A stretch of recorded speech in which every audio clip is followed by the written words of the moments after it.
Healthy এবং tasty সাবুদানা dessert কখনো বানিয়েছেন? যদি কখনো বানিয়ে না থাকেন তাহলে অবশ্যই একবার বানিয়ে খাবার অনুরোধ রইল।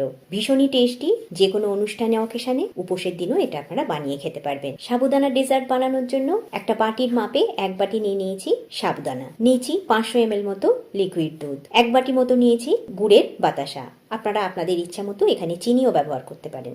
নিয়েছি 2 টেবিল চামচ গুঁড়ো দুধ আর 1 চামচ মতো কাস্টার্ড পাউডার, আর নিয়েছি কিছু ড্রাই ফ্রুটস।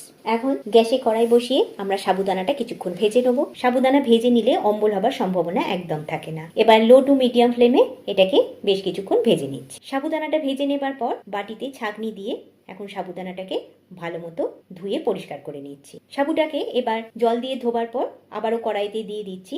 এবার ওই বাটির মাপি 1 বাটি জল দিয়ে এটাকে এখন সেদ্ধ করে নেবো, আর সঙ্গে দিয়ে দেবো 1/4 টিস্পুন মতো নুন। সাবুটা এখন ভালো মতো সেদ্ধ হয়ে গেছে, এবার একটা পাত্রে নামিয়ে রেখে দিচ্ছি। সাবুটা একটা পাত্রে নামিয়ে নেবার পর আবার ওই কড়াইতে দিয়ে দিচ্ছি 500 ml মতো লিকুইড দুধ। এবার দুধটাকে একটু হালকা গরম হওয়া পর্যন্ত একটু অপেক্ষা করব।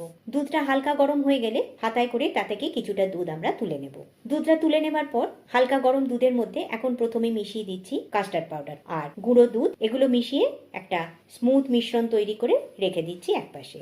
এখন দুধটা বেশ কিছুক্ষণ ফুটিয়ে নিয়েছি, এবার এই দুধের মধ্যে মিশিয়ে দেবো কাস্টার্ড পাউডার আর গুঁড়ো দুধের যে মিশ্রণটা ছিল সেটাকে। মিশ্রণটা দিয়ে ভালো করে মিশিয়ে নেবার পর এবার সেদ্ধ করে রাখা সাবুদানাটাও এর মধ্যে অ্যাড করে দিচ্ছি। এবার দিয়ে দিচ্ছি গুড়ের বাতাসাটা, সমস্ত গুড়ের বাতাসাগুলো এখানে অ্যাড করে দিচ্ছি। আপনারা চাইলে মিষ্টির পরিমাণটা একটু বাড়িয়ে নিতে পারেন। সব উপকরণ দিয়ে দেওয়ার পর সব ভালো করে মিশিয়ে নেওয়া হয়ে গেছে। এখন আমাদের সাবুদানা ডেজার্ট পুরোপুরি রেডি। এটাকে আর ঘন করবার দরকার নেই, এবার এটাকে নামিয়ে নিই। এখন আমাদের ডেজার্ট পুরোপুরি রেডি। এবার এটাকে বাটিতে তুলে সার্ভ করে আমি আপনাদের দেখাচ্ছি। দেখুন দেখতে কতটা সুন্দর হয়েছে। এবার ওপর থেকে একটু ড্রাই ফ্রুটস ছড়িয়ে দিচ্ছি। দেখুন দেখতে খুবই সুন্দর লাগছে। এইভাবে আপনারা ওপর থেকে ড্রাই ফ্রুটস ছড়িয়ে এর সঙ্গে আরেকটা উপকরণ অ্যাড করে দিচ্ছি, সেটা হচ্ছে খোয়া ক্ষীর। সেটাকে উপর থেকে ছড়িয়ে দিলে আরও কিন্তু খেতে এটা ভালো হয়ে যাবে। তাহলে এই রেসিপি আপনাদের কেমন লাগলো অবশ্যই জানাবেন। Thanks for watching.